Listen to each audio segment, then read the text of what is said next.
Salam, kanalımızın çox hörmətli izləyiciləri.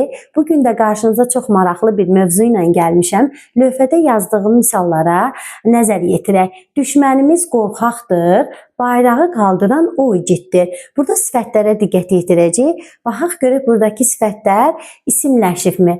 Qorxaqdır. Necədir? Qorxaqdır. Necədir sualına cavab verdi.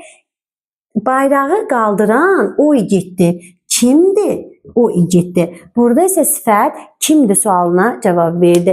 Birinci nümunədə necədir sualına cavab verdi. İkincidə kimdir sualına cavab verdi. Sifətlərin ikisi də isimləşdimi? Xeyr. Çünki isimləşmək üçün ismin sualına cavab verməsi lazımdır. Biz sifətin isimləşməsi mövzunu video çəkmişik. Lazım olsa ona da baxarsınız isimləşmə mövzusuna. Orada nə demişdik?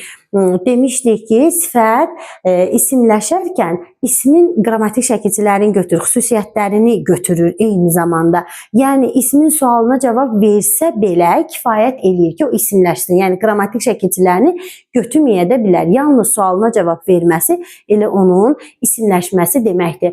Burada isə qorxaqdır. Necədir? Necə ismin sualı deyil ki, sifətin sualıdır. Ona görə burada isimləşmədən söhbət gedə bilməz. Ancaq igiddir sifəti burada isimləşibdir. Çünki ismin sualına cavab verdi. Necə ki, məsələn, zərf bölməsində deyirdik ki, bəzi zərflər isimləşir, ancaq zaman zərfləri isimləşə bilmir. Baxmayaraq ki, sifətin qrammatik əlamətlərini götürə bilir. Məsələn, belə bir nümunə yazaq.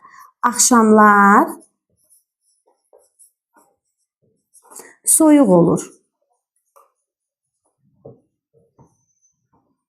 Burada axşamlar nə zaman? Axşamlar zaman zərfin sualına cavab verir.